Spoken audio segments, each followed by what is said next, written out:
Hello, everyone, and welcome to a special call to action draft presentation, mock draft, basically between myself, the Billiest of Belfords, and the Mel Kiper of Call to Action, your draft expert, Mr. Paul PLD, who knew that was his nickname, Januzio. Welcome. Well, One and all. Thanks, Billy. Yeah, PLD is my nickname. I really nowhere near that, but I'm throwing it back. I'm bringing it back like I'm bringing sexy back. So that's what we're doing here. The Mel Kiper of the if I'm the Mel Kiper of the draft, there we're called action in a lot of trouble. But I think we have I think to say we're the Andrew Ghai, just like the call to action itself. We are the Andrew Ghai of the mock drafters. We don't study like all the nerds out there. We're no Frankie numbers. We're no Bateman. But you know what? We got some innate ability, and we're loud and funny as hell. So that gives us points.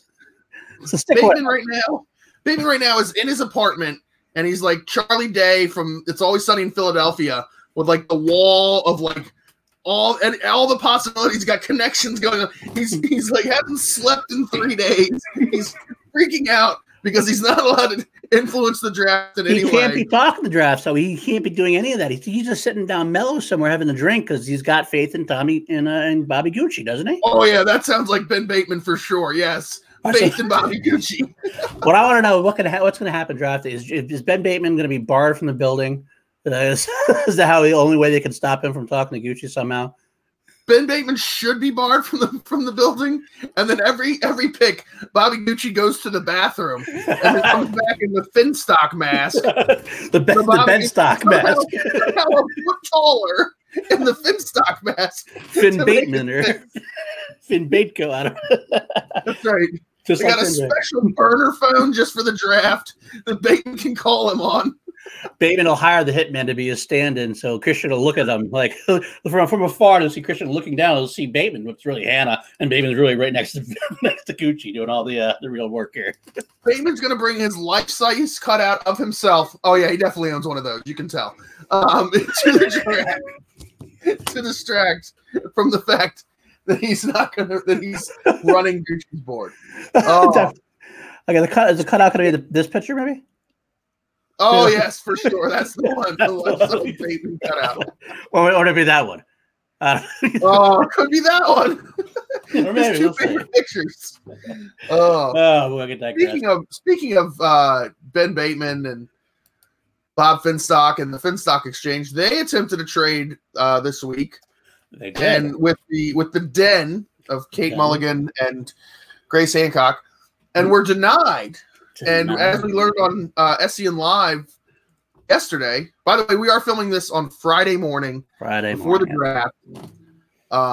As of right now, the only trade that has happened was a trade that as soon as Kaiser found out that Bateman's trade was denied, he called Kate Mulligan and put in his own trade, which was accepted. So now Kaiser has 2 picks for the dungeon in round 3, but then doesn't pick again until round 6. Correct. Because the den has no picks in round 3, but has 2 4s and 2 5s. Paulie, PLD, what do you think of that trade? That's a very interesting choice. I weigh it back and forth who got the better of the deal. I kind of like that. I think Kate got more than you'd think. I mean, because round 3 is where it starts getting dicey anyway, but it's much better than, say, rounds 7 through 10, which they're going to eventually get to. I mean, I know they're only filming 6, but they're going to eventually have 10 rounds, I think it was, or 9 rounds, whatever it was. Either way, so to have 4 picks in that 4 to 5 spot, that can clean out the rest. So they go into the dregs, not necessarily the dregs, but the ones we have no idea about. They can clear out that level. I think that's not a bad choice. As far as Kaiser goes, Kaiser get 2 picks in round 3. I think he's going to go all in, and then have a little bit of problems later on. It's hard to tell which is going to be which is going to make out better in this deal. What about you? What do you think on that? So I think I was talking with some people earlier this week, and in the traditional draft sense, I think this would have been a steal for Kate, right? Because the difference between the pick she traded, which is at the end of towards the end of round 3 for a 4th round pick that's kind of at the towards the middle of round 4, and then a 5th round pick as well. The difference between that late 3rd and mid 4 usually isn't that big of a difference, and you get an extra bonus. Yep. However, looking through the lists, depending on who they draft, that's really what it's going to be. Is how they use those picks is really going to determine who wins this trade. That's true. Because maybe it ends up where you get a blue chip prospect for Kaiser, and there's just not a lot left by round 4 and 5. Or maybe you get 2 really solid players in for Kate, and it's just you get a solid player for Kaiser, in which case Kate definitely wins it. I think it gives Kate a lot more flexibility than the other managers now, because she can pick an IG player earlier than other people.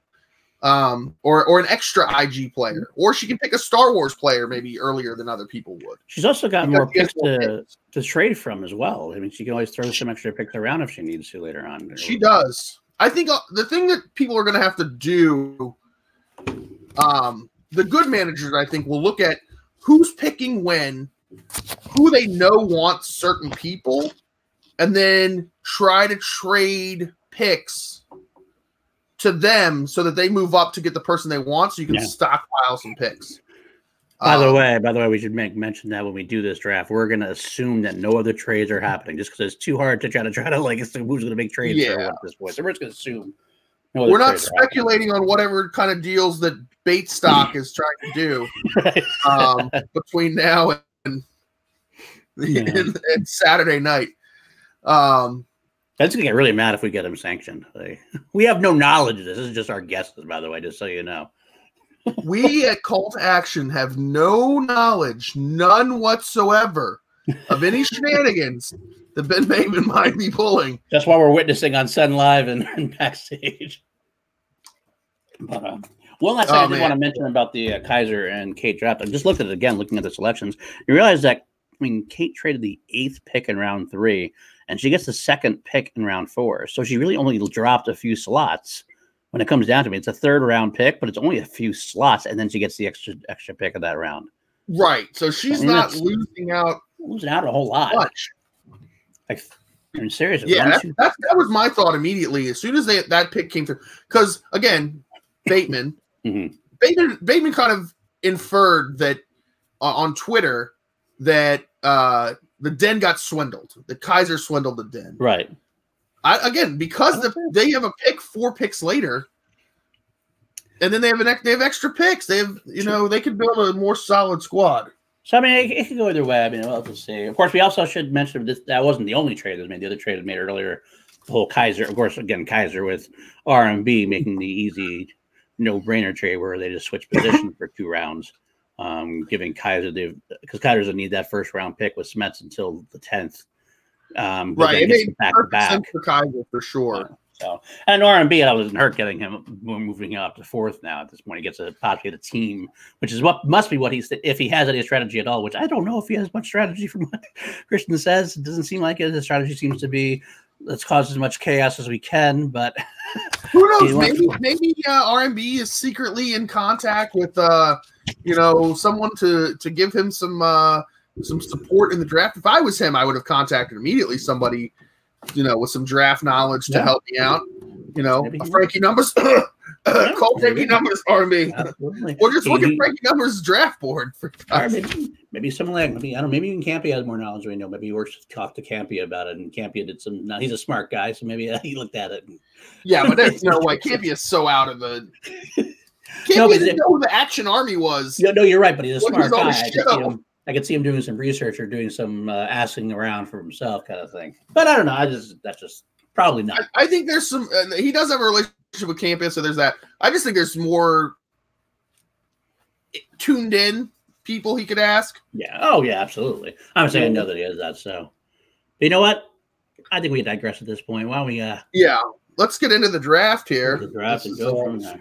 So we're going to draft we're going to each draft as if we were the managers. So we're going to have 2 separate drafts as if we were the managers. Though. Correct. It's going to be a full, and it's going to be the 6 rounds that are going to be aired at the draft.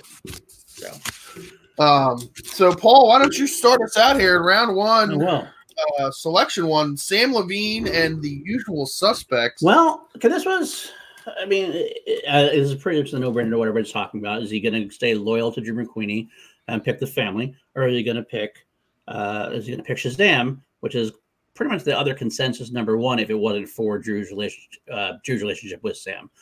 Of course, Jeff Snyder seems to think that he's going to pick the odd couple first, but like I said in Facebook, I'll buy Jeff's couch if that happens. Let's put it that way. So going back and forth, I originally thought it was going to be the family, but at the end of the day, I think Sam's a smart guy. Not that the family is a bad choice, but I have a feeling it's with Shazam, you got two solid championship quality people, a tag team that's championship level. I mean, it's a no-brainer. I think Shazam's got to be the first pick. What do you think? Yeah, I completely agree. I don't know where this Sam and Drew McQueenie were teammates. Right. They were thrown together by Christian Harloff. It's not like they were lifelong friends or something like that. And also, if it'd be one thing if they only won the team's title, so then there's more equity in that of the loyalty of McQueenie was the only person who got me a title, right. Then maybe I owe him something. Sam won a singles title, and also Sam wants to win this league. Yeah. Could he win it with Sam? I mean, with the family? Sure, yes. Yeah. His best, but you have to pick the best pick available, and it's Shazam. You have a team that won the team's tournament last year, beating the family, and you have two players. One went to the singles final, and the other one went to the singles semifinal. Now, they both got embarrassed. Well, not embarrassed, but they both got soundly defeated by Ben Bateman. But still, they still both made the semifinals and finals of the singles tournament. They're the highest-rated players and highest-rated team on the board. You go with Shazam. Yeah, I agree. Okay. So we're on the same page there. That's what I thought. Yeah, so we're going to go to the next pick, the Rockstars with Roxy Stryer. This is the easiest pick. This is an easier pick than Dagnino's first-round pick, all right? This is the odd couple, all right? This might as well have been a protected team for Roxy Stryer because she was going to move heaven and earth to make sure she got her boys. If she had been the 9th pick in the draft, she would have traded her whole draft to move up to get her team. It's the odd couple. I mean, no doubt about it. I agree with you. I spent a couple minutes thinking that Roxy's very smart and very intuitive, and she's very much a driven manager. And so I kind of try to sit in that for a minute and say, is it a possibility even that she's just snowballing everybody, just playing everybody for fools, and then she's going to come up with something? But at the end of the day, she doesn't lie. I don't think she doesn't lie, and that seems like she was so adamant about what she was going to do. She's so loyal of a person. It's odd couple. No problem. Yeah, that's the thing is she's not a liar. No. She's extremely genuine, and she has loyalty to her team. Mm-hmm. She also feels possessive of them. Yeah, she feels like she has, a deep connection with them, especially Snyder. Yeah, Snyder is her boy, Boston boy. I think Andreyko could go, if there were no protection, I don't know if she would definitely take Andreyko. I think but she would. Snyder is her ride or die. That's her Boston boy. She knows that she does. Roxy talked about it on her stream last night and also on SEN. She wants to make sure that she feels like she is the best manager for the people that she picks and that they fit with her and that she can do the most with them. Especially when she was talking about Alex Damon, she didn't know what she could do with him or how she would help him. Right. She knows she helped Jeff Snyder last year to a title shot. Absolutely. And they won a title with her. So and they're a good team. They're a good team together. Oh yeah, they're great. So I mean, they're like Shazam in a way. They both have. I mean, obviously we're champions, and they both have single potential to singles as well. So it's definitely not like it's a bad pick. So I mean, it seems like there's no bad pick about it. So I think Roxy's got that, and I think that's easy, pretty easy pick. Probably the easiest pick of the draft. For sure, yeah. So now we get into something. I think the first real heavy question here. And this is where I think we divert a little bit, I'm guessing. But I went back and forth on Koi Jandrew, and a lot of people say that he's got to take the family here, and I don't necessarily disagree, but I think Koi's a risk taker, and I think Koi likes people who do the entrances with him. Like, he made the big deal about the mountain where you want to be flashy, do entrances, because he made that as a big part of him. I almost wonder if he doesn't want to keep Time Machine together and get Janine and Ethan Irwin. And that's I know he can't get it now, but it's worth a risk to take. He takes Ethan Irwin now and hopes that Janine slides to him next. And he can keep that team together. I think that's what he wants to do, maybe. Not that I know. This is my prediction that maybe that's what he will want to do. And if he doesn't get Janine, at least if he doesn't get stuck, you're stuck with Ethan Irwin, who is a legend and is a single champion possibility right off the bat. So it's not a bad pick either way. And if he can get what he wants, then he can get it. I mean, Drew are great to him, but they're not quite. I don't know if they fit. I don't think they fit perfectly as well as someone like an Ethan Irwin and a Janine would do for Koi. So I'm going to go with Ethan Irwin. Okay. I mean, that's an interesting pick. I would agree if it wasn't so early in round one, because now you got to hope that Janine falls all the way to like, I don't even know, like the 17th pick or the 18th pick or something like that. In my opinion, there's no way that happens. If you're these top 4 or 5 picks and you have a protected team available, you have to take them. Because of the value of the second pick. Let me interject one more thing just to counter that in a way. I agree with you because his next pick is so low in round 2, but with all of these protected teams being taken, that's actually less slots. I mean, you already have, let's say, Shazam's already picked. That's Sam's out. Roxy's out. Like, say, whoever takes Corruption, who's the boss, the family, they're all out now. So therefore, it might not be as hard to get Janine. I mean, in his mind, I'm saying not going to happen. It might not happen, but it might be what's going through his mind as it could happen. I mean, it could, but I just don't see Janine falling that far. Like, I don't either. Actually, I am going to go on not a crazy. It's not crazy at all. It's the family. He's going to pick the family. You get Drew McWeeny, who is just somehow is not a like dominant singles player when he should be, but is like maybe the greatest teams player of all time.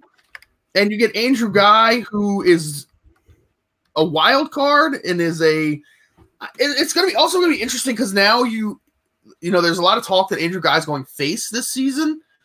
So he needs a face manager. That's Koi. Koi and Andrew Ghai, as Ben said on Backstage, have a good relationship because Koi's worked with them through Action Movie Anatomy and some other things. Also, Koi gets along with everyone. So like, because Koi's a national treasure. Yeah. And not everyone gets along with Andrew Ghai, so the fact that Koi does is a plus. And I think that all they need is motivation, McWeeny and Ghai. Like, they don't need, like, you don't got to teach them stuff. Andrew Ghai knows the game better than anybody else. McWeeny knows the game very well. McWeeny knows everything. Andrew Ghai knows a lot more than most people think. This is the guy that TKO'd Dan Murrell. This is the guy that TKO'd Mark Riley. You know, he knows, and he's also a dangerous person because he loves to study his opponents. He might not study the game that much, but man, he studies his opponents. The fact that he gave Dan Murrell romance, you know, it's like one of the best moves in the history of the Schmodown because that's the only way he beats him. So yeah, it's got to be those two. That would have been my other choice, quite honestly. I mean, that's easy. I went Irwin or family, so I don't disagree either way. I guess I just wanted to throw a little wrench in everybody's. All right. Next is Robert Meyer Burnett, the Burning Droogs. I'm going to step in here. This is where I think Ethan Irwin goes. Okay. I think Robert Meyer Burnett picks Ethan Irwin. I think those two have similar, not mindsets, because Robert Meyer Burnett is a crazy person, but they have similar like backgrounds. They're both producers. They're both, you know, film guys. They're both very knowledgeable. They both are, you know, not kids. You know, they're not young. You know, not to say they're not young. They're not babies in this in the sense. Like, I think they get along well. I think Ethan Irwin Ethan Irwin was able to deal with Jay Washington's shenanigans of yelling and his thing. You know, I think he can deal very well with Robert Meyer Burnett's thing. Also, Ethan Irwin can be paired with anybody, and they're immediately the most dangerous team on the planet. So He's like McWeeny, you know, because he knows so much. Mm-hmm. So I don't disagree.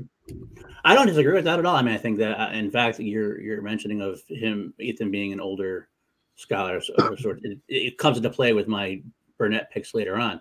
But again, this is Robert Meyer Burnett, and what does he like to do? He likes to watch the world burn. So I think this is the time where he's going to blow up.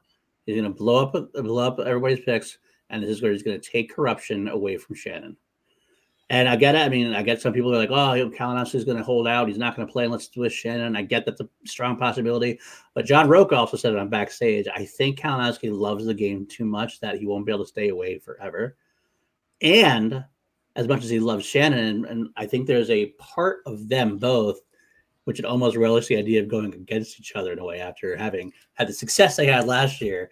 Them going against each other could actually be almost a fun storyline for themselves in a way to play. So I think he blows up the world and we get corruption as a burning druid.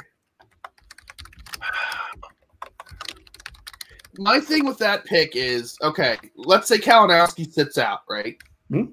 Or says he won't play. Right. Eventually the bug is going to get him, right? Because he loves the game. He loves to compete. He loves to win. So eventually you might get him back, right? How long? Is it a month?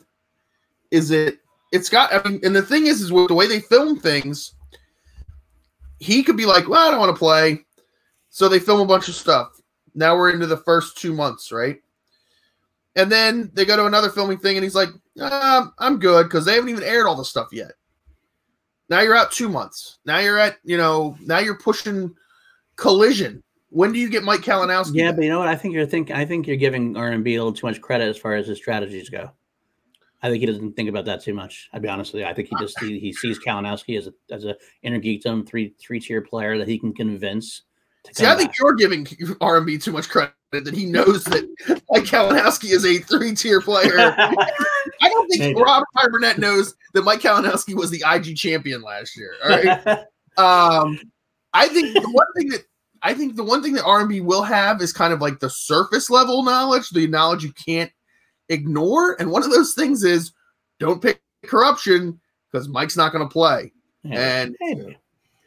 But he's also got like the challenge authority. I still see that. I don't know either way. I do think that if it depends on what Coy picks as well. Absolutely. If Coy picks Ethan Irwin, then there's a good chance R&B picks corruption, which is what I picked. Because I don't think he picks the family. Yeah, I agree. Like I don't think he picks the family at all because he knows he's also he's also like storyline. He likes storylines. I think that's the kind of thing. He loves the storyline, and he knows that whole storyline. He knows that Drew Ghai is against him at this point now, and so it doesn't make sense for him to pick them. Although he does love to watch the world burn. That's true too.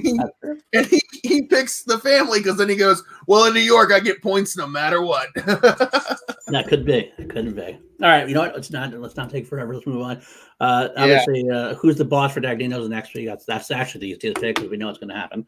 So that would be Shannon Barney. Real quick. Do you think it matters who he picks there? Yeah, I think he's got to technically pick somebody. Because let's say he picks Ben, right? That means Roca's a 4th round pick. Right. And Roca would be pissed. Right. Yeah. And that's the thing too. But at the same time, I think Roca could deal with it because it's the respect for the champion. He picked the singles champion. Fair, and Roca has more respect for that singles title than any other title. So. Right, exactly. I think that's I think you got to pick the singles champion first. That's what you got to do, which makes Riley the 2nd round, which makes Merle and Roca would even say that if you had to pick between Merle and Roca, you're going to pick Merle. Right, and Merle doesn't care, so he might say pick John 3rd. That's true. He could do that too. That could be the easier way to do that too. So, okay. All right, now here's where the another interesting pick. You can say I'll go first with mine because mine is much easier than yours. Okay. Because I have corruption here because if they're available, Shannon's picking them. Right. Also, I really want this to happen just because I don't want Mike Kalinowski to not be playing. I want Mike Kalinowski to play. He's my mortal enemy. I need him. That's true. That's true. Yeah, I'm losing enemies left and right with this whole like feeling bad about people and like and therefore supporting them. So Mike's doing great, so I can support. I can hate him. So that's Mike in the league. Billy. Yeah, that's I get that point, and of course I want Mike to play too. The league's a lesser league without him in it, but again, I want to see a little bit of You also love drama. I do love a little bit of drama, and I gotta tell you, there's something about this. This might be something I want to see happen. Can you imagine Shannon with Andrew Ghai? I'm picking the family here. Shannon and Andrew Ghai together would be such a duo of nerds, this left and right, insults left and right. I know they want Andrew Ghai going face, but I think that could turn if Shannon picks him and uses him right. It could be some of the best Andrew Ghai stuff we've ever had. That would be a great duo. So I'm gonna go with the family here. Well, also you said that you want to see Shannon and Mike kind of go at it. If Shannon it ends up with Andrew Ghai and Mike is on another team, that is just butting heads right there. Absolutely, right? I know. Maybe stats don't back this up, but I love a little of the storyline, and I think it's a solid pick for Shannon. If the family falls that far, that's the best pick for her at that point. Would you agree? Oh, yeah, sure. Oh, if the family's there, you have to take them. So, again, you have to take these protected people because you don't know what you're getting. Now, it's a little bit later in the rounds. It's, you have more wiggle room to pick a single player versus a protected team because you're picking in 4 or 5 picks or whatever it is. So, right, absolutely. Why Kaiser traded down because he knew he would be able to pick right back to back, and then he's cool. Absolutely. So, well, that's where we're at. So let's move on to number 9, Winston Marshall and Swag. Drip, drip. Oh, man, this is where it starts to get interesting. It does. It does. Now, he said initially, I remember when he first was talking about it, he wanted to get people who could talk shit. That's his thing. I think he's educated himself a little more about the game since then. So I think that might be a little bit of not a front necessarily, but I don't think that's necessarily all he's gonna be looking for at this point. Yeah. So I'll make my pick here. I'll give you my pick here. I think this has got to be where he looks and says, you know what? I got a former champion ready to go. Someone I can probably take under my wing. He's a little cocky. I can probably take him under my wing and make him into someone who can talk shit. Paul Oyama, I think, goes here. That's not a bad pick. The only thing with Oyama is that, again, he lives in Hawaii. So it's a scheduling, not issue, but it's, You already got a number 1 contenders match right away, though. That's true. You got it, and he's on a live event. He's not on the live event guaranteed, but he gets the number 1 contender. And he beats Viviani and goes for live events. So, I mean, it's another. Yeah, so I agree. I'm going to go with Paul Oyama as well. It makes sense. He's a shit talker. He's a young kid. He's a young kid. He's got swag. Absolutely.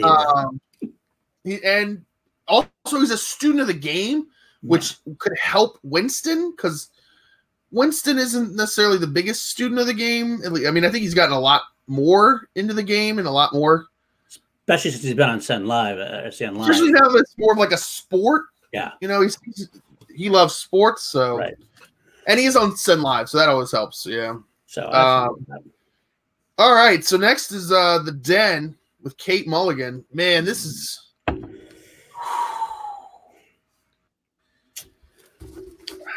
It's like, who do you like? I feel like Kate is the kind of the unknown factor. We don't know much about how she feels about the Schmoedown itself, or what she knows, or what she. It's like, who does she really like? We know she doesn't like Ben, and we know she likes Bibbs, but they're both off the table anyway. She likes Bibbs and Kalinowski, but neither one of them are there. Right, exactly. Oh, man. I'm going to go Paul Preston here. It's not a bad choice. I actually considered that at one point myself. And I have like, so I think his personality fits with Kate's. I think that he is obviously a very good player. Mm-hmm. He's been super dangerous.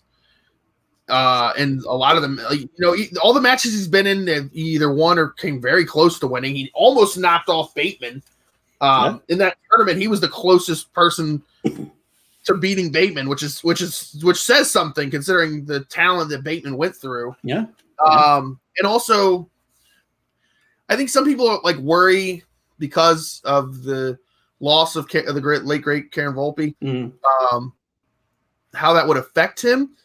But if anyone who follows Paul on social media, I think Karen gave him a project of distract Paul, Right, get him to go out and do things to take his mind off of what's going on. And Christian said that too. Christian gave him the option of having a year off, and he said, "No, I want to be all in, and I want to really commit myself." Yeah, and so I think he's really going to be all in. He is going to be all about it. I think he's going to be at live events because he's amazing. Yep. I agree. So I think he's a steal at late round 1, which says something with this field.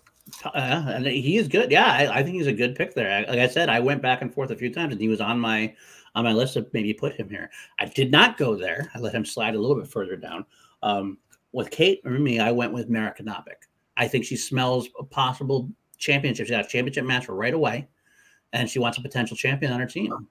So I think that, the IG league is. I don't know if Mara deserves to go here necessarily as far as things go. But she's got to prove herself a little bit as far as ring rust goes. The game's kind of advanced a little bit since she left, but I think she's got some cash left in her, and I think Kate sees that as a possibility of getting a strong. They had a strong female presence, and let's get a championship gold for her. I think that sees her mind, and that's where I'm going to go with Mara Knopic. I like Mara on this team because if there's one thing that Grace as an advisor is really good at, is how to stick it to everybody else.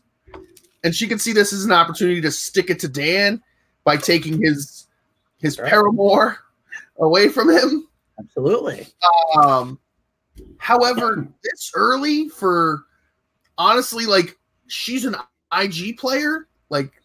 Is she gonna? I don't think she plays anything else. And also, let's say she wins that title, right? In New York. Mm-hmm. She's probably only going to play maybe 2 or 3 times the rest of the year. But there's a certain cash to having the belt in your division. But there's not any points in having the belt. Well, I don't know if there's. And also, but she's going to have to defend it a few times. I think she'll defend it more than Star Wars. Play at Collision. And why would you keep a champion then if that's the case? Why would you keep a champion if you have? That's the danger of keeping the champion is that they only play. So now the question is are there more points? We don't know the scoring of the league. That's part of the problem with this draft is they haven't announced how the scoring works. Right. Somebody said something about at one point that IG was going to get more points at some point. They said IG and Star Wars are going to be worth more points because they play less often. Right. But in that case, why aren't teams worth more points? Because teams play less often. They play as often as IG. There's more teams than there are IG players, although. Also, is it point totals? Is it wins? I'm not sure how they're doing yet. Because if it's point totals, then Mike Kalinowski's value might go down a little bit. You know what I'm saying? Because he's not the most accurate, and he'll admit it. Right. Even in IG, he's not necessarily the most accurate because he has really good round ones. He has some so-so round ones. You know. Yeah. He's not a point eater. He's a winner though. Right. And if it's wins, then Mike Kalinowski is at the top of the board. Absolutely. A player like Mike Kalinowski. Not just Mike Kalinowski. There's other players that are like that as well. Absolutely. So we don't really know. I like the pick for the Den. I also I think it's a pick that Kate could make, and especially late in round 1, it's fine because you're coming back around in 2 picks anyway. So, yeah, exactly. That's a possibility I have there. So. Yeah. All right, we'll move on then. We got Kaiser, obviously keeping Smets first. I don't think there's any reason why he's not going to keep Smets. So I'll just put him there, either there or either one's going to have Smets there. So they'll go back to Kaiser though for the beginning of round 2. And who do you have Kaiser taking after Smets? So I think that this is when Kaiser starts to assert his competitiveness and his wanting to win. Kaiser wants to win. Mm-hmm. Kaiser wants to, more than Kaiser wants to win, he wants to beat all the other managers, which might sound like it's the same thing, but it's not. Because he wants to prove that he's smarter than all the other managers. And I think this is when Kaiser picks Tom. I knew you were going to say that. Kaiser picks Tom. The kid, I think Kaiser is extremely impressed with the fact that he's never missed a round one question. He is the Kevin Smets of singles, which is crazy to talk about, or at least he hasn't played in singles yet, but of teams, because he just doesn't miss questions. He just gets everything right. And as far as and he has no holes. He's been asked every kind of question, and it's and the fact that he just delivers it in that nonchalant character is perfect. It's just so it almost has a little bit of the Ben Bateman pausing element into it, because you look at him, you're like, oh, he's not going to get it right, and then he just says the right answer, and you're like, holy shit. Right. Yeah, I'm going with Tom.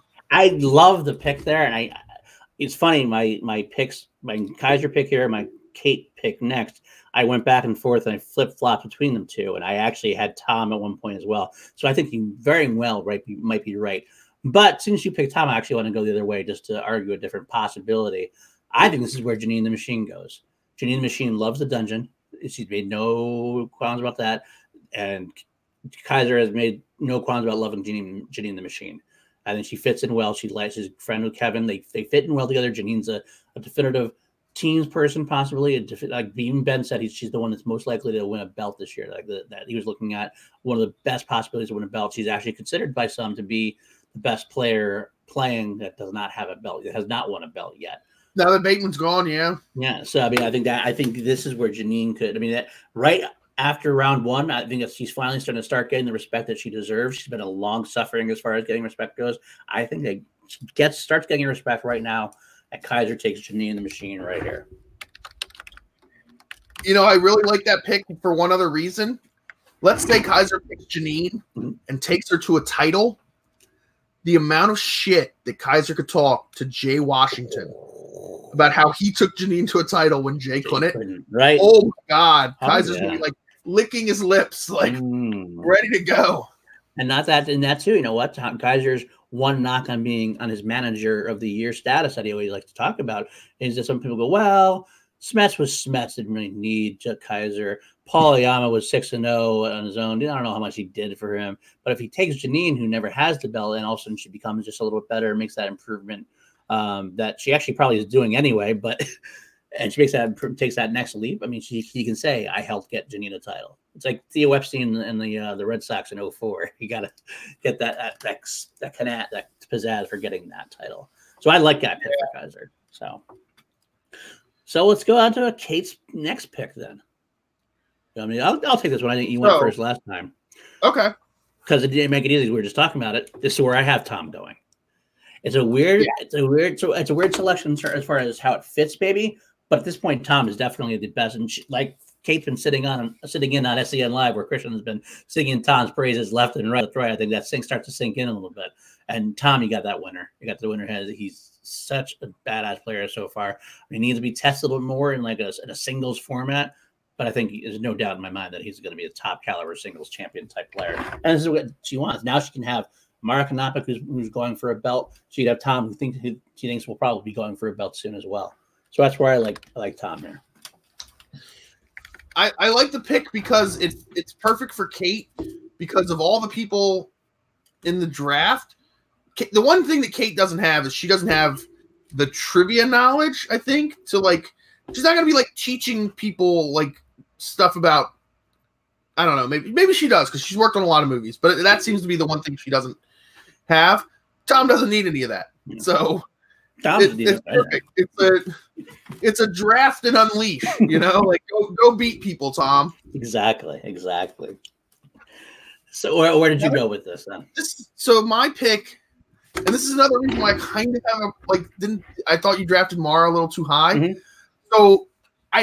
So I have my Paul Preston, who's my my number one pick for Kate. Mm-hmm. Now I need another another solid singles player, but also someone I can pair with Paul Preston in teams. Mm-hmm. And I think Janine the Machine fits perfectly with Paul Preston. Oh my God. Because I think Paul has the close to the knowledge of Ethan Irwin, maybe even on that level, but his personality is perfect for Janine. Absolutely. They're gonna be the wild berries that are actually good at trivia.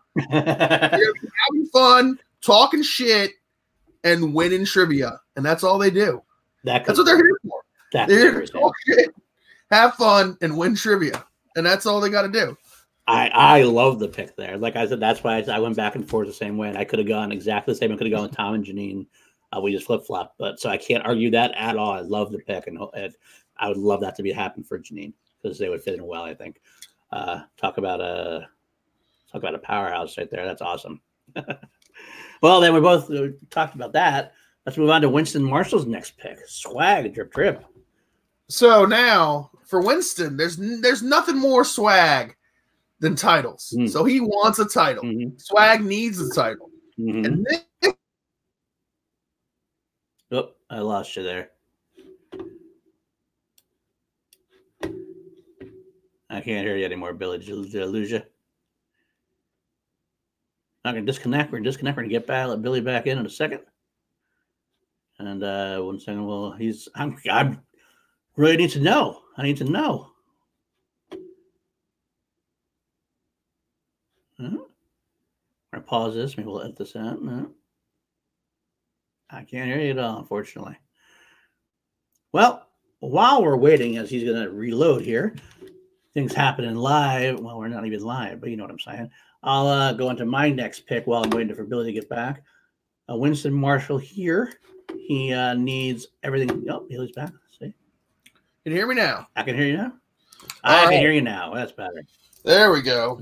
All right. There we go. All right. We were talking about Winston and swag. And swag needs titles. There's nothing more swaggy than gold. Right. And this is where also I think there's nothing more swaggy than traveling to Brooklyn for a live event on January 25th. And that's why I think Winston picks the amazing Mark and Opic. All right. Right here. What an interesting pairing that would be. That would be an interesting pairing. I mean, Swag could be having title shots left and right. If he gets Oyama and he gets the title shot in Atlanta, and he's got Mara title shot in January, he's feeling good about himself. He could have 2 titles 2 months into it. Some bling right there for Swag. I like that. Bling for Swag. I like that. Okay, I can see that going. Well, this for me, Winston Marshall, like I said before, he likes the shit talkers. He likes to be people who can carry themselves, but he also wants knowledgeable people, obviously. Who else can carry themselves better than Paul Preston? Paul Preston can handle that mic like nobody's business. League on notice. I think Paul Preston's got a lot of swag himself. Not quite the same way that Winston does, but Winston will appreciate that and give him an amazing person to pair up with people. Singles champion possibly at some point. I like Paul Preston here for Winston Marshall. It's not a bad pick. Not a bad pick. If Paul Preston's there, then he's got to pick him. Yeah. At that point. If Paul drops that far, exactly. That's one of the reasons I had him there as well. For sure. All right. Didn't we get some repeats? Because we got Corruption, Chance Ellison. Who's the boss? Mark Riley. Yep. Now I have Corruption going to R&B, so I missed the next couple of ones. But you will need R&B to pick here. I have R&B picking there. Man, this is the tough one. So now it's like, who do you pair with Ethan Irwin? Man, because you got to have a team. You got to get that really good team, that solid team. Mm-hmm. Shit. I think I'm going to go out on a limb, and this is the type of team that he's either going to win titles or crash and burn. And I'm going to go with Lon Harris. Oh. You put Lon Harris and Ethan Irwin together, there's no more knowledgeable team in the league. It's like the amount of knowledge that those two have is ridiculous. But it could also crash and burn because of a complete lack of gameplay and on all three at this point. R&B. I mean, Ethan could play the game well, but he gets away with everything because he knows so much. And Lon Harris, well, he doesn't have a lot. He's always proven he's not very game knowledgeable at this point. But you're right as far as the pure knowledge goes. Harris and Irwin are phenomenal at that. So how far can they go? They can luck. They can. I don't know. Also, they both fit with R&B. It's the yeah. You know, get them all some sweet jackets. They come out with the. You know, the burning droogs. I don't disagree. I think that's a very strong possibility. I think that he could do a lot with that. I think so. We'll see. We'll see. All right, now you got to pair somebody, or now you got another pick for Coy, right? Because you had the family. You had Coy picking Irwin. Irwin was hoping Janine Machine would maybe slide down to him. He would be wrong if he did hope that. No, Coy's got to find somebody either to pair with Irwin or to go for an IG belt. That's the way I looked at it. He either got he can go for tag team or an IG belt. I think he can bank on Irwin being strong enough as a tag team with somebody else with a lower caliber player that he might be able to carry a team for a while. So I think he turns his eyes towards IG and gets somebody who will fit in very nicely, I think, with Coy as far as entrances and flash and just heart of gold type people. I think this is where Chandru goes. Chandru Hadapani. I mean, he fits with Coy for sure. Right.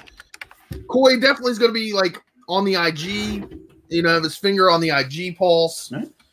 He's going to know who knows a lot for IG. Not a bad pick. It seems early for Chandru, but you know, it does. Because again, it's where's the equity? The equity of an IG only player in round 2. I mean, I know I picked Mara, so that's right. That's true. You can't say much. I get it. I get it. Yeah, but Mara has a title shot, so she has a little more equity than Chandru. But I think Chandru's going to get a title shot pretty quickly. I mean, he took Kevin Smith to the edge, so I think there's going to be if Mara beats Kevin, isn't Chandru next in line to get the first shot? No, because he's got to get a rubber match with Brandon Hanna because they're 1-1 against each other. They could do that too as well. That could happen. I'm not sure which would happen first. Depends on what they go with. They could go with. And that's when Hanna smashes Chandru like a little bug. Yeah, well, we do. Let's be honest. We on this channel we love Chandru. Chandru's been on a lot with us, but Hannah's our boy, of course. Yeah. Hannah's very underrated, I think. I think Chandru's got a rating, but Hot Man is definitely underrated. I can't wait to see. Actually, I got to tell you, low key, the Brandon Hanna Chandru Jabanapani rivalry that goes on all the time is probably one of my favorites in the whole Schmodown. Oh, it's the way it proliferates throughout. The way that Brandon Hanna has kept that fire burning is so good. Anytime anybody says something good about Chandru, you know that Brandon Hanna just pop up like out of the nowhere. Like a sniper. Like a hitman, exactly. So, all right. So next we have some easy picks because they're already protected. Yeah. You got the Odd Couple at 2, Shazam at 3, or Shazam at there. We go to round 3. So then we go to round 3, and it's back to Sam Levine. This is when stuff starts to get interesting. This is when, you know, who knows what could happen here. Who do you got for Sam Levine, Paul? I think this might be a little early. But I kind of feel like Sam's he has such a great team already and great singles players that he wants to maybe take a little bit of a risk. And what's better than having a Star Wars champion who is going into Inner Geekdom? I think he takes Alex Damon here. Someone he can control, someone he could possibly get. He already has a belt. I think he's going to be pretty good in Inner Geekdom. I think he's got the skills already. Might not be as good, but we're interested to see how it is against Emily Rose when they play in Atlanta. And I know that he's far away, so that definitely comes into play. But I think there's a lot that Sam could do with Alex Damon.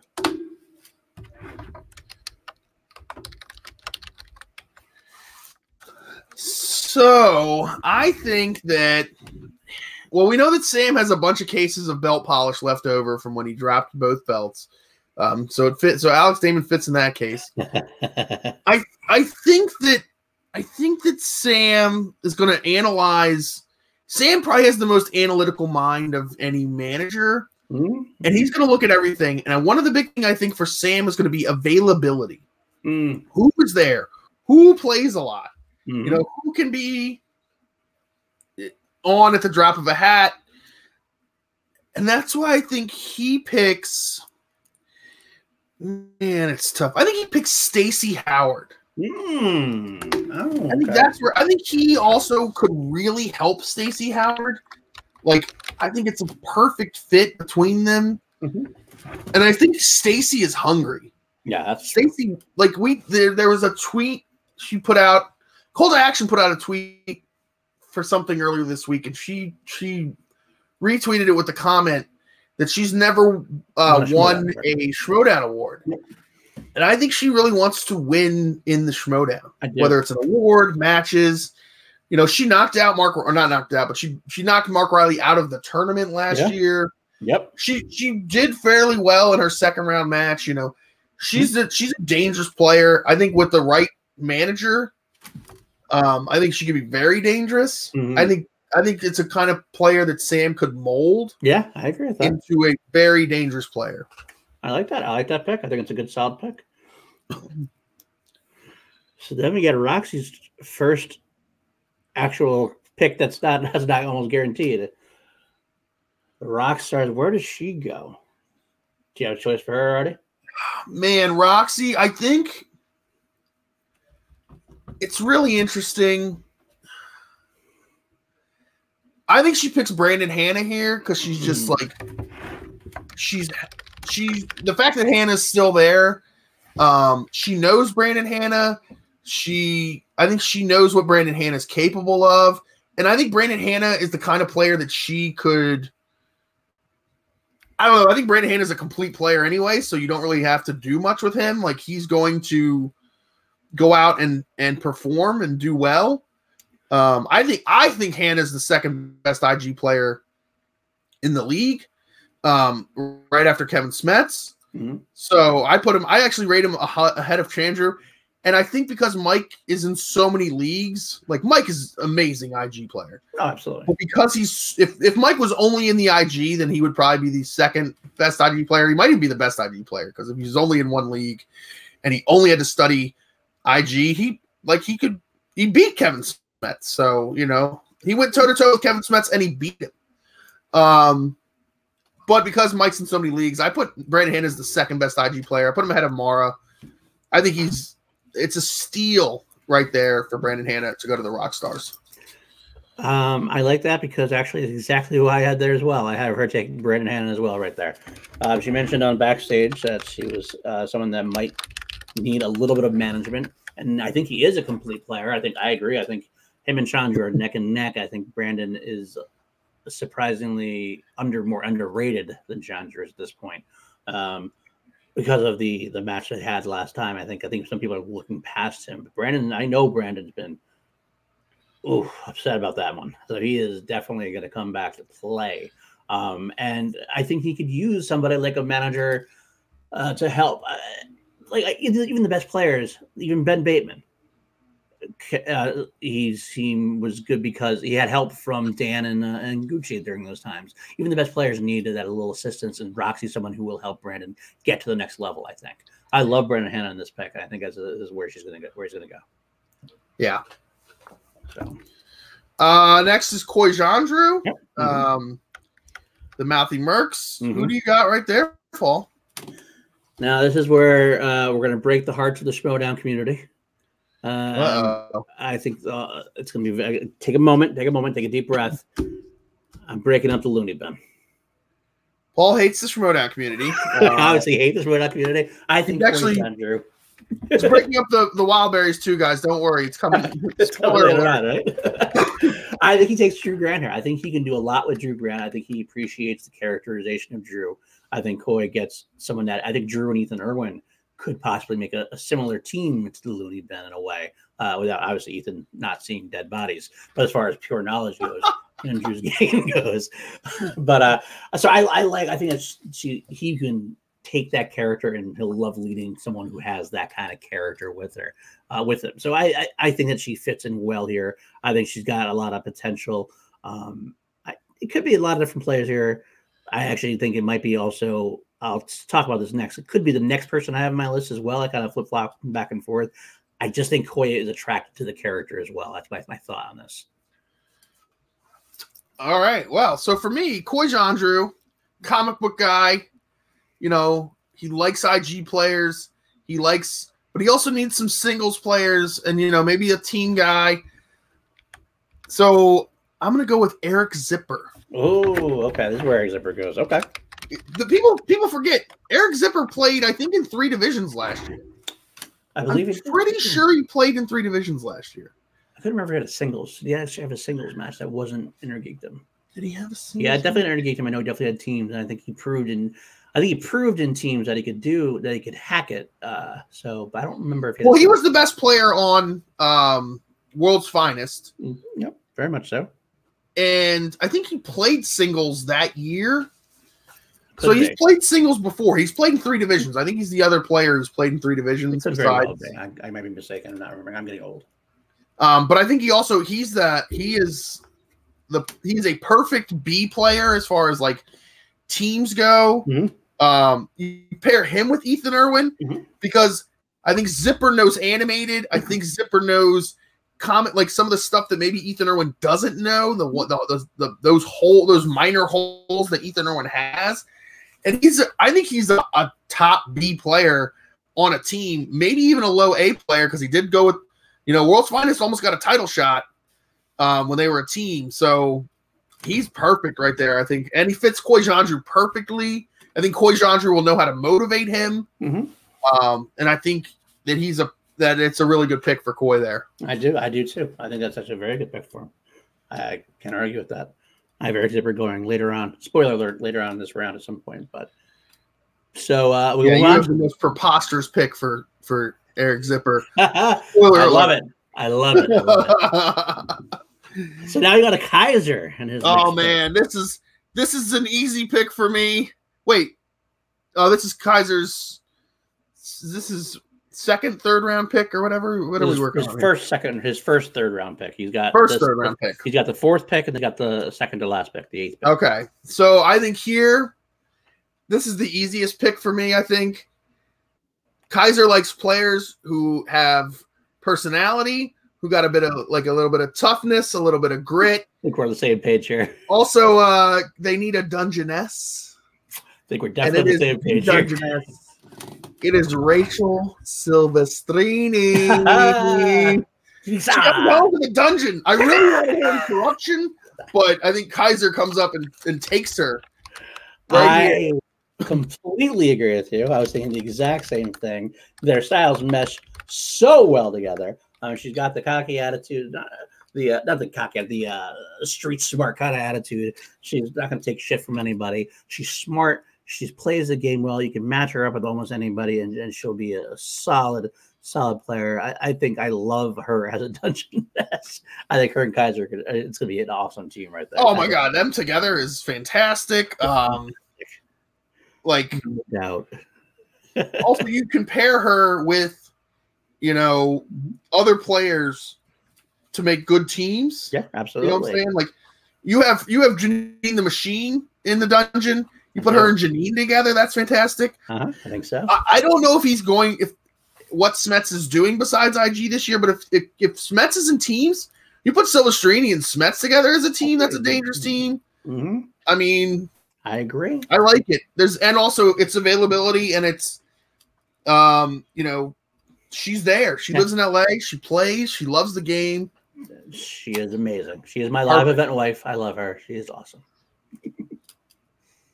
So all right. So next we have more of the Finstock Exchange not having to pick anyone. That's right. More Demerol. That's where we put Demerol there. So So next we have Shannon. Man, this is when things get interesting. This is when there are some players available. Mm-hmm. Who do we like Shannon picking?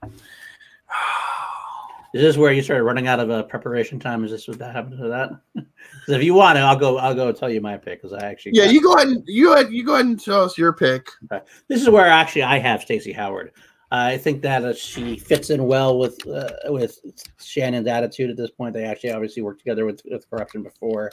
I think that Stacey will thrive further under Shannon more than she would under Ken and Grace. I think if Stacey could shine with Andrew Ghai, Stacey Howard and Andrew Ghai together would be a sassy stablemate right there as far as that goes. So I like Stacey here. I think she could do a lot for corruption. I mean, that's actually really good, especially because you have the family. Because Stacy and Drew McWeeny could be really fun together. Mm-hmm. Stacy's been on Action Movie Anatomy several times, so she gets along great with Andrew Ghai. Mm-hmm. And it's a known commodity, which is actually what I did with my pick for them. Okay, you go with what you know. You come back to the family, not the family, but the corruption family, and you pick Tim Franco. Tim Tank. I think he's going to be super available this year because Tim is hungry. Tim wants the Schmodown. He does. He's in all the chats. He wants to be part of the Schmodown. It's very true. And he is amazing. He had the perfect round debut when he started. And, he knows so much. I love Tim Franco. I think that he's a great player. I do have the availability thing with him as well. Because I haven't seen him out there enough. He's hungry. I just haven't seen him be out there enough to. And I guess almost one of the things until he does it, I can't really put my faith in it. You know what I mean? But Paul, you picked Drew Grant with Koi Jandreau. Drew Grant lives in New York now. That's true, she does. I almost forgot. Drew Grant has That's true. things that would prevent her from doing Schmodown matches. That's true. She's trying to rebuild her life. That's true. And I love Drew Grant, but I think Tim Franco is going to be more available than Drew Grant. Maybe. And I hope that's the case. I hope that's the case. I had Tim Franco a little bit lower than I think next round actually, just because of the availability. But I do like the pick. A lot. I think he's a powerhouse. And if he is able to show up more, it's going to be a steal at that round. Oh yeah, especially if he's available, because you could pair him with anybody. No, absolutely. You could literally put him with anybody, and you have a good team. It's the basis for a good B team for corruption, which is going to be very important in this league. Who has the best B team? Who has the best B players? Yeah. And Tim Franco is an A player with a B player's availability, so you take Tim Franco. Yeah, I think that's a good choice. That's a very good choice. So I can't argue against it there. So next we go back to Winston Marshall's next pick. I'm going to go first here before you get into your ridiculous pick for Winston Marshall, which is absolutely ridiculous and is never going to happen. Man. Again, this is when it gets kind of what's going to happen-ish. There's so many variables. Who fits Winston? I think Winston's going to go out on a limb here and kind of do a little bit of a stretch. And because he's been talked about so much on SEN Live, I think Winston stretches here and picks Robert Parker. Wow. Okay. It's a bit of a stretch in the third round. But again, like we talked about, he comes right back around in 4 picks. He gets a chance to kind of. But if Robert Parker is available and is playing in the IG and is as good as everyone says, he's going to rack up wins on the way to playing Kevin Smets for the title. He TKO'd in the fan leagues. Granted, Smets is a lot better now than he was then. Also, it's the fan league, so no one cares. You just lost half our viewers, a big portion of our viewers anyway, but that's all right. Nobody cared. You can at me on that one. I love Robert Parker there because I honestly think he's for real. I actually did watch on the fan leagues. He never seems to miss. I think he's all around probably could potentially be the IG champ this year. Him and Smets, I actually think him and Smets is going to be the match of the year almost already. They haven't even come close to playing yet. I'm looking forward to that confrontation eventually. I don't know if everybody else is going to buy into him as much as I do, which is why I don't have him picked so early. But if he does get picked here, that's a steal for Winston Marshall. I think he could do a lot of damage with Mr. Parker with the spider. Well, the other thing is apparently the reason that he hasn't been in the Schmodown already is that he was in college, and now he's graduated from college. So absolutely. So I mean, he has hung out. Definitely, they know who he is. A lot of the people know who he is. I just don't know if Winston knows who he is as much. I don't have to find out. Well, again, he's been talking about on SEN Live a lot. So. That's true. That is true. That does. Which I think is the entire basis of Winston's draft. Might be. It actually might be. All right, let's go to my let's get into your horrible pick here for Winston Marshall. That's never going to happen. It's the story. It's the storyline. The reuniting of world's finest. It's not a thing, Paul. They took some time off, and Winston's going to come out and say, you know what? I love my brother still. I want you back. I want you back on the team. And Zipper's gonna be like, you know what? I don't have to play with you. You're not my tag team partner. I can play for you and win for you. Then we're all good again. I think that's how it's gonna happen. Zipper's a great picture in this right at this part.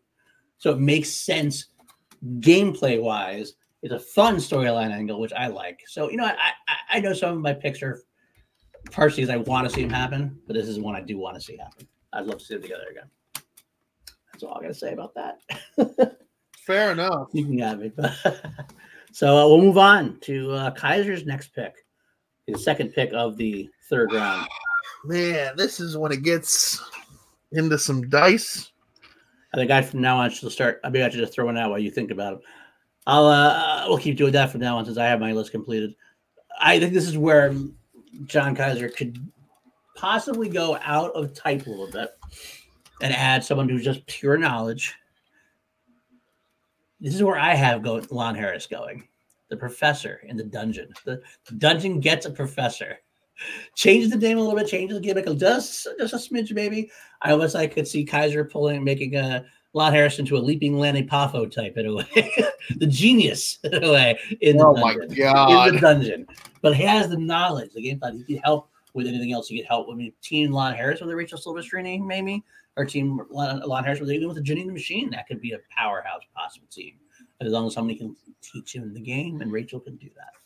I like the professor giving symposiums in the dungeon. That's what that did. Wouldn't that make for great fun? Like a fun cutscenes there. Oh my God! Like Kaiser and Mackay, like I'm going. I don't understand. All right. Kaiser reminds me of like a little bit of like Al Davis, the old owner of the Raiders. Just win, baby. And he's got one motto. It's just win, baby. Just win, baby. Yep. The dungeon is all about one thing, and that is excellence. But it's all about one other thing, and that is titles. Mm-hmm. And this is when Alex Damon comes to the dungeon. Okay. They're gonna have 2 titles hanging in the dungeon, Paul. 2. It's guaranteed wins. And also the one thing Kaiser doesn't want to do is teach people knowledge about stuff. He's gonna draft Damon and be like, "Yo, kid, I don't got to teach you anything, but go teach all these other jabronis about Star Wars." All right, that's true. That's pretty true. And let's face it, Alex Damon. No shade meant towards Alex Damon, but he's not very much a shining character. That he's got a very plain Pete Sampras. Yeah, but he doesn't need to be a character because he's going to have Kaiser. That's what I'm saying. He does fit in well there because then Kaiser can just do all that talking for him. Just like he does for sure. Have some Star Wars stuff. You'll see Kaiser with the Star Wars shirts on instead. Oh my gosh. Well, we found out on Chill, Kaiser's a Star Wars guy. He is. That's true. It's true. So yeah, I do like the pick. I think that's a good. Like I said, I had him earlier in the round, so same round. Just different portions of it. So I like that pick. All right. So next is the Burning Droogs. And I will go first here because mine is very easy. It's actually the same as yours. It's Mark Edward Hoyk. It's another. Okay. He fits perfectly with R&B. He's a little weird. He's a little out there. He probably like Star Trek. Same age, same generation. They just fit in perfectly together. There's no doubt. I'm putting together a R&B old guard team going on here. That's right. It's the old. Nobody under 40 need to apply. I agree. I like it though. The same reasons you said. I think they fit in well together. Mark's his kind of guy. I think, and Mark I think could be a steal at this point possibly. He has shown some knowledge. He's shown some holes here and there, but I think that he's got a lot of knowledge that he can tap into. I think so. I like to see him I'd like to see him even try a singles run at some point, maybe. But either way, definitely a good B team player at this point. Could be interesting. So, and then again, it's Burning Droogs again, and we actually have the same pick here as well, I believe. Because you keep the team together, you get Whitney Seibold, and there's nothing R&B loves more than a vendetta, and they have a vendetta against Shazam. Shazam! Can totally see that. Totally see him doing that. That's my pick. Exactly. And Whitney fits in the same type of mold. He's not quite as advanced in the age department, but he's got the same breadth of knowledge. Very very smart, in-depth kind of film critics, and I think Whitney would fit in very well on the Burning Droogs. So I like, and just still keeping them marked together as a team. I think they have potential as well. They kind of got unlucky a few times. I think they could really, really do some damage. So, all right, we'll move on then from R&B to round 4. Kate Mulligan's first round 4 pick. And I'll go first. I'm here. Okay. I think this is where you get the Grace Hancock connection. This is where they take Ken Knapsack. He's got a great character. He's someone who could lead the team in a way like with Kate and Grace. He's going to be a potential he could be a potential 3-way player. He can play at Star Wars. He can play in singles. He can play in teams. More likely going to play in teams, I would think, or in Star Wars. I think it adds to Kate's overall knowledge, her overall gameplay. I like Ken Knapsack here. This is where I do not break the hearts of Schmodown fans, and I picked Drew Grant. Enough said. Don't need to say anything more. She's with Tom. She's in the den. She fits perfectly there. Booyah. Okay. Not a bad pick. It's not a bad choice at all. I can't argue against it. I just like to break hearts because I'm a heel. I guess that's what we're doing here. All right. You are a heel. I am the heel right now. It's funny when I'm a heel and you're the face. That's all that's ever happened. Feels wrong. Just feels wrong. All right. Next, we have Winston Marshall with swag. And for me, there is a player who I don't know what swag is, but apparently he has some swag with his entrances. This is where I have Chandru Dandapani going. Mm-hmm. I think he fits well with Winston Marshall. I think they like to have fun. They like to make jokes. They like to talk shit.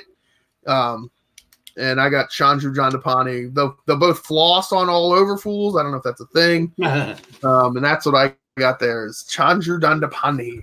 I like that. I like that as well. Obviously, I think that for the same reasons that Chandru went to Koi, I would see Chandru for similar reasons going to Winston.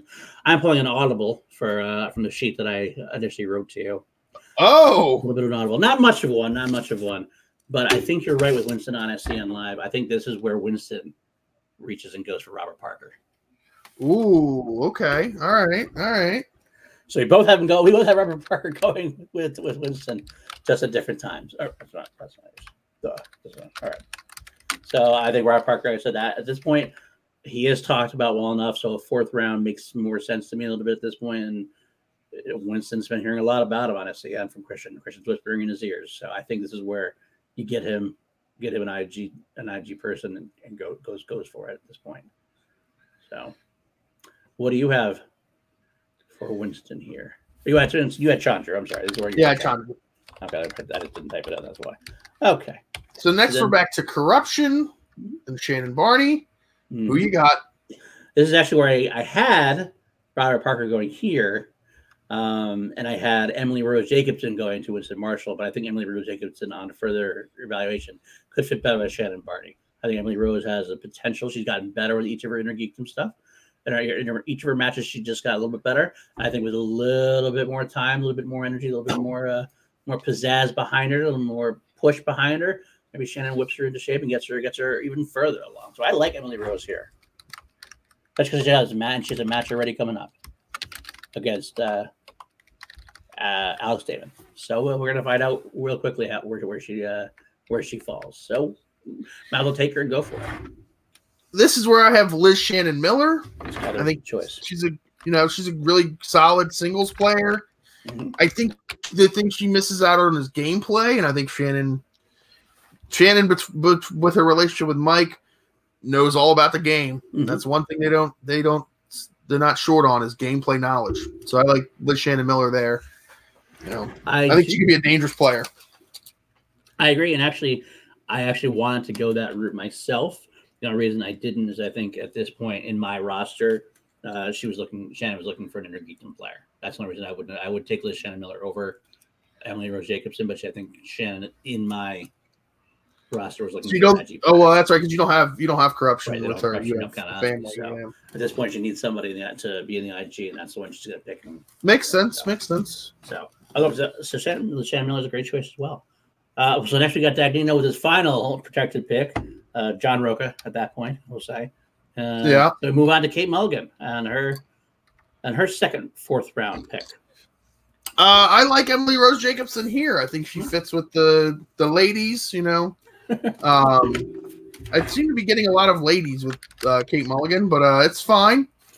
You know, it's the best player available is Emily Rose Jacobson. Also, you get a trip to Hotlanta with Emily Rose Jacobson. So good selling point. There's that. And funny enough, this is actually we're flip flopping. This is where I had this Shannon Miller. Similar reason as you had her for Shannon. That's funny. That's funny. All right. So not much to say about that. But beyond that, just a good place for her. So next we have Koi Jeandreau. I think this is again Koi Jeandreau is kind of like the wild card. I don't really know like where his mindset is, what he's like, you know, who he would pick here. Man, I think he picks Ken Knapsack. I think he knows he needs someone who knows the game. Ken Knapsack knows the game. I think Ken and Koi could be fun together. Oh yeah, Ken is the heel and Koi is the consummate good guy. You know, it'd be like having the devil and the angel on the shoulder of each player they have, and Koi needs like a gameplay person. So I don't disagree. who you got, Koi? This is where I put Tim Franco. Oh man, it's so low for Tim Franco. It is very low. Disrespectful as RB3. Disrespectful. Like I said, it's only because, and I could be wrong. Grant, I did a lot of this research at night, late at night, and I just kind of. Whereas Drew Grant, probably you're right in the same place. I saw Drew Grant more last year, so I kind of stuck in my head. I kind of forgot she went to New York. But Tim Franco, if he shows up, this is a steal. If he doesn't show up, this is why he's low enough. But if he does show up, oh. Can you imagine? Remember, I took Ethan Irwin round one. Imagine Irwin Franco team. Yeah, that could be. Oh my God, that'd be disgusting. Oh, but it's not going to happen because Franco's not going to be that low. Possibly, quite possibly. This is no disrespect meant for Tim Franco. I love him. Actually, Tim Franco was in a couple chats the other day with I think it was Riley's chat. Don't worry, he'll be in the chat when this premieres. He probably will be in this premiere chat. Sure Tim, I love you. I'm trying to get him to come on Chilled Action too, so hopefully he doesn't take this as too much of offense. We actually had a lot of same movies. We started talking about movies and Riley's. Don't worry, Tim. Paul won't be on that episode of Chill the Action. I will because I respect you. I love me and Tim Franco. And again, if I knew he was going to be there more, I would pick him much higher. If I knew he was going to be there more, I would actually probably take him maybe even as high as second round. Not so much. That's how I like him. I think he's got a lot of knowledge. All right. So we got to move it along here. We got another 2 rounds to go. The rest of this round and 2 more rounds to go. Okay. Roxy Stryer. I have Adam Witt here. That is a great pick. That is a great. I think Adam Witt is the sleeper of all sleepers in this round, in this draft. I think Adam Witt could be, you know, Ben Bateman talked about it. How originally everyone thought that Drew Ghai was the A player and that Ben was the B player, which is true and it's facts and it will always be that. Drew Ghai is the A player and Ben is the B player, B being bitch. But in this case, Adam Witt is a stud, and I think he is perfect for Roxy Stryer. I think she motivates him to the next level. Yeah. You know what? You already won me over again. I'm actually pulling an audible from what I gave you. Well, another switcheroo that I had in mind. This is where I think this is actually where I think she takes that away. The funny thing is, you'll find out why it's funny in a couple minutes. But I will agree with everything you said. I think this is where Adam Witt goes. I think he could potentially be as knowledgeable as Paul Preston. He hasn't shown it yet, but like you said, Drew is considered the better one of Team Action at first. There's a lot of games to play. Adam hasn't played in a lot of games, but his last game he played, he had shown much more improvement out of the first game. I think he's got some solid potential. I look forward to see Adam with Roxy. I think she could really help hone him as well. So for sure. So move on to Sam Levine. Sam Levine now again, and this is where I'm gonna come back and make my face turn here. Let me go first here because I'm actually going to go my double team right here because they're going back to back. I'm keeping Paddington 2 together, baby. He's getting Matt Ashley. He's going to follow it up with Alonzo Duralde. We're keeping Paddington 2 together, giving him another shot, getting him the tournament at rounds 4 and 5. A potential tag team champion right there. Matt Ashley with Alonzo Duralde. This is the guy who screwed himself over, right? Right. He's going to be a tag team champion? Get out of here, Paul. When Sam Levine says, you won't fucking do that one. I'm sorry, we can't swear on this one. You won't freaking do that. I don't want to lose JT rules. You won't freaking do that when you're on my team. True. I have, for Sam Levine, I have David Del Rio here. Great pick. Underrated. I think he could be, with the right, manager, I think he could be a really good player. Mm-hmm. And I think he's shown that he can be a really good player as long as he's kind of like Sam was. He has some holes that he needs to shore up. Once he shores those up, he could be a top-tier player. I don't disagree at all. I like David Del Rio a lot there. And since you Paddington 2'd all over this thing, I'm going to go with, I think Sam needs an IG player. I'm going to go with Adam Hlavik here. I think he and Adam Hlavik they know each other. Hlavik, I think, could be a really good player in the IG still. He definitely has the knowledge. Mm-hmm. That showing in San Diego was not a fluke in the sense that Smets won, but a fluke in the amount of points that Hlavik scored. Right. I'm going with Hlavik here. I don't disagree. I think Hlavik's a good pick there as well. I think he's gonna be underrated because of that performance. Performance where he was in the Hall H all day or whatever it was, and he still had to come and face the madman that is Kevin Smets on a mission. So I think he has great potential as well. But I have him a little bit later on, so wait for that. So now we got Roxy Stryer in her round 5 position. I'm going to go with Laura Kelly here. Great choice. I think Laura Kelly needs a manager like Roxy Stryer to motivate her and to get her out of her own head and let the knowledge flow. Mm-hmm. She could be, she's already a danger to Alex Damon. I think with the right manager, she could maybe take that title. I don't disagree. I think that's a good choice. I think it's not a bad choice at all.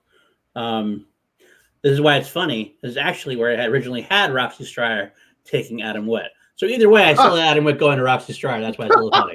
I just decided to flip-flop who she's going to pick. Because instead, I think Adam Witt goes first in round 4. My round 5 is also Roxy picking a Star Wars player. I think she goes with Joseph Scrimshaw, though. She mentioned it on Backstage that Joseph Scrimshaw is a stand-up dude. She likes stand-up people. She knows that he's around more. I think he's around more than Laura is, I believe. He's already played a few times. And I think with the right manager, she could form him into being someone who's also been a threat to Damon. And it seems like he gets underrated because he's lost to Damon a couple of times. But who hasn't lost to Damon at that point in Star Wars world? He's never gotten heavily knocked out by Damon or anything. It's always been close. So I think that she could really hone him and make something out of him. Maybe make him into a complete threat again against Damon. So I'll go with Joseph Scrimshaw. All right. So we're pushing towards my heart out. So I think from now on we just kind of name the people we're gonna have them pick and not do as much in-depth breakdown of the picks because I get that. We just have to kind of wrap this up. Who you got for Coy? For Coy. This is actually where I had Laura Kelly going.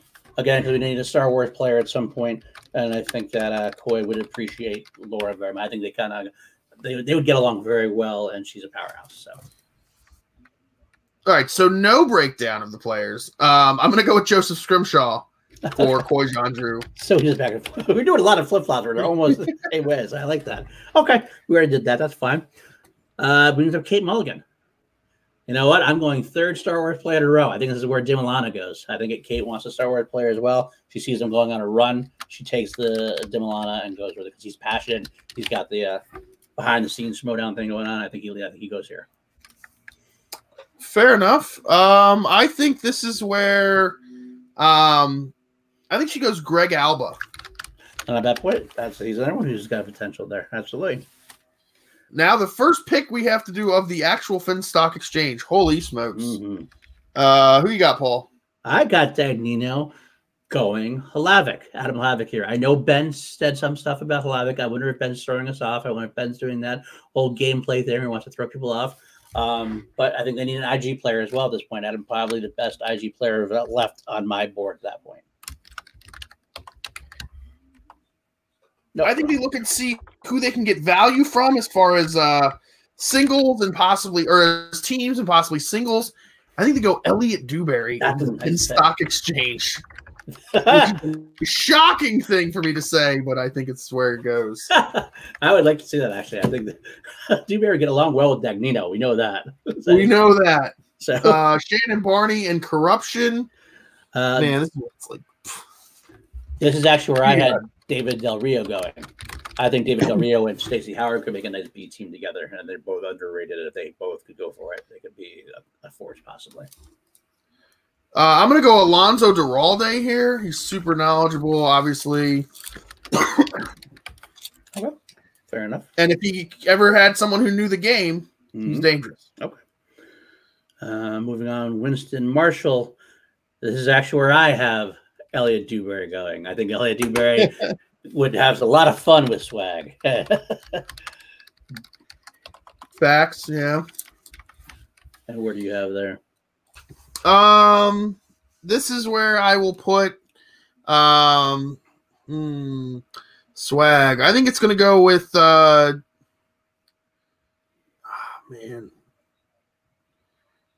Let's go Matt Atchity there.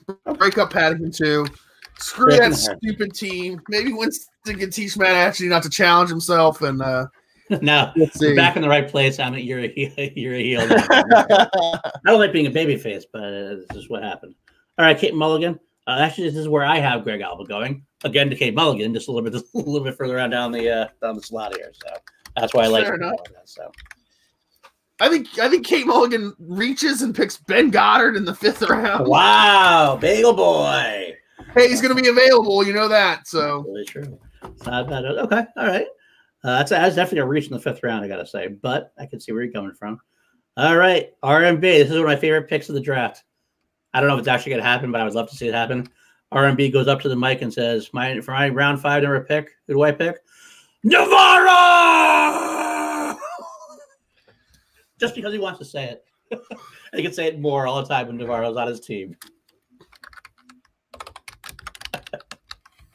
Come on, you got to love that.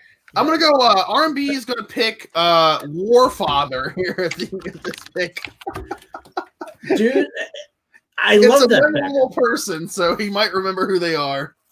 I love that pick because that's actually who I have in round 6. That's why I had a pick round 6. That's funny. Wow. Very much a personality that I think the personality that fits right in very well with Robert Meyer Burnett. So who do you have R&B in round 6? Round 6 R&B. Oh, man, we're like, I don't remember his name. It's the guy who like introduced himself to somebody at the end of last season in one of the vignettes. Big hairy dude. The guy was like the Warfather, but like the Barbarian. Yeah, I think he was the Barbarian. Yeah, let's call him the Barbarian. That guy. Let's go with that guy. Okay, I know what you're talking about. I think I want to say it's Eric something on there. Oh. Clearly, I've done my research, guys. You nerds. I do actually remember. I know. I hope somebody will probably correct us in the chat now. And we're not live, so we can't change it. So we'll go with the Barbarian. I thought it was Barbarian. So okay, Kate Mulligan. This is where I have her taking Bagel Boy. She's got to take Bagel Boy. He can't break those two up. And like I said, I convinced her on Twitter actually because I said the Bagel Boy would provide free bagels to the team. There you go. So I'm gonna actually put him in there as Bagel Boy. I'm gonna go Molly Damon here. That's a great pick too. I think Kate kind of knows that. Also, I think that Grace will be like, let's stick it to Alex Damon. Mm-hmm. Absolutely, I like that too. All right, Winston Marshall here with swag. I'm gonna go with. He made a joke about picking people, with melanin. He's gonna pick a guy with melanin here. He's gonna pick David Moore. That's actually a solid choice for round 6. I think David Moore has a lot of potential. I don't know. I mean, it's stacked. He's in a stacked league, but definitely got some solid potential there. Winston Marshall for me. Again, I'm making the face turn. I'm keeping the wild berries together. The wild berries under the swag. Joshua Kruger saying drip drip. I can get behind it. Yeah. You don't like it. Will never say drip drip. He'll be like, what the fuck are you talking about? All Winston has to do is bring him a copy of Bad Boys 2 and we'll be fine. All Winston has to do is let him come out to the music of Bad Boys. He'd be right there. Josh is all over it. It's all good. So all right. Shannon Barney and Corruption. this is actually where I have David Moore going because he's Shannon likes a pretty boy. Obviously, she has Mike on her team. She gets another pretty boy with Jared Hyban here at this this pick. I like that too. It's not a bad choice for her at this point. And then I have the Wildberries sticking together under the Finstock Exchange as Josh McCouga is selected. Oh my God. I think John and Roca might right at that. That's my Roca loves McCouga. Remember? Yeah, that's true. Roca loves McCouga. Also, it would be a really good callback to the Mega Powers. Yeah. And then also remember when McCouga beat Anfaco, Roca was one of the two that celebrated with him with Riley. Yeah. He fits right in. I think the Finstock Exchange, the Horsemen like too much for the prestige to have the Wildberries on there, I think. But they don't care about 5th and 6th round picks. All they care about is winning. Fair enough. Okay, for me, for Dagnino, that's where I am taking Molly Damon as a threat to the champion. They need a Star Wars player. If anybody knows that Alex Damon, it's her. I'd like to see that happen. So we go on to Kaiser. Kaiser picks Sean Sullivan. Dude, same pick. Same pick. I mean, they're friends with Jillian. Makes perfect Jillian's, I think, friends with Sean, or at least knows him. Not sure what's going on there. He knows Sean very well. A loose association with each other. They will fit well in the dungeon, I think, together at maybe advisor or something. Maybe with Sean. I think Sean would be well suited in the dungeon together. I think the whole dungeon is going to be a fun place to be in. There's a lot of love in that room, and I love the dungeon. So I like that. Sean Sullivan there, he's great. So Koi Jandrew. Koi Jandrew picks, and I think we have the same pick here. This is another easy pick because he's friends with her. It's Keaton Markey. I had the same thing as well. Wow, we're really he's friends with her, and I think he fits in very well as well. So I like that pick. He could honestly pick her earlier. I could see him picking her in the 5th round, the 5th round. They're friends. I do. Who do you got for Roxy Stryer? This is where I have the Bachelor going. Makes sense. Roxy wants to be on the Bachelor. She might make those connections and meet well, and both very pretty people as well. So they fit well together, I think. I have Roxy Stryer picking Jen Kemp. Ooh, I didn't have her going in the first 6. You make mistakes, my friend. You make mistakes. You have the Wildberries on the Finstock Exchange. That's all I got to say. Fits perfectly, and they like to drink, and they know that the Wildberries have liquor. That's not a bad fact. Jen Kemp might be a good pick for Roxy. I have to say that goes. All right, we're down to our final pick. Who do you have for Sam Levine in this final round? Oh my gosh.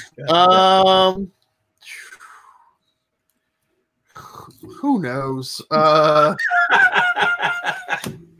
Everyone's gonna be too drunk to care at that point. Is that your choice? Probably.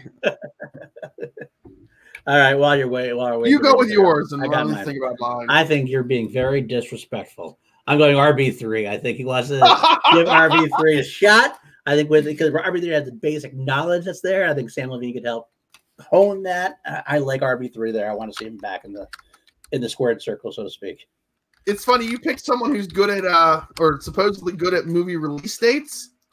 So I'm going to pick somebody else who's a sneaky good player at movie release dates that I know Christian said was going to be in the draft, and he's amazing. Also, he's also a producer on a different show, or an engineer on a different show. One Cody Hall. Wow. Okay. Cody Hall is sneaky good at movie release dates. For anybody who watches The Wangers, he is the king of when they talk about movies, he says what year it comes out. Cody Hall, stud. All right. Well, that wraps us up then. That's what we're. Yeah, that's our draft. Let us know what you think in the old comments below. Also, you can tell Paul what an idiot he is for putting a zipper on Winston Marshall's. Or you don't like how brilliant I am. I'm sorry. We know that I'm more brilliant than Paul. Because how many times did Paul change his pick because of the brilliance of my pick? More than I did for him. You didn't even have a complete draft, mother. That's all right. All right. Well, that's all for us. You'll see this. This is hopefully going to go up about 11. It's hopefully about 11 o'clock when you're starting to watch this. That means tomorrow is the draft, is the awards. Hopefully, I'm going to find out. Hopefully, I'm going to have some people live tweeting us and stuff. Or John Roca said he's going to live drunk tweet it. So hopefully that'll be the case. At this point, like there'll probably be like 10 trades that completely wipe out the order that we did this in, or maybe another manager will drop out. Who knows? Like. Hell, that could happen today. But between the time we recorded this and this going up, this all could be completely gone and garbage at this point. So, but you know what? It was fun. That's all I care about. I had a lot of fun doing it. So, who's your biggest sleeper? Everybody, comment that. Who's your biggest sleeper in the draft? Obviously, mine was Adam Witt. But who's the player that everyone is overlooking that should be going, or just someone who should be going higher than people think they are? You know, should Rachel Silvestrini be going in the first round? Should the Wildberries be a protected team? You know, stuff like that. All sorts of stuff like that. Now I know you're drinking at this point, but that's okay. You're drinking with the Wildberries and being a protected team. Wildberries. All right, guys. Well, that's all we got, folks. For myself and PLD. We'll see y'all next time. I'll plug one thing. I will plug one thing real quick. I know that we have we're gonna definitely have chilled action on Monday with our special guest. That's, as the boat calls him, the fine young tenderoni himself, Brendan the Kid Meyer. So we look forward to that. So wow, that's a good one. It's a fun one. It's gonna be a fun show. So I hope you tune in for that. All right, everybody, enjoy the draft. See you on the other side.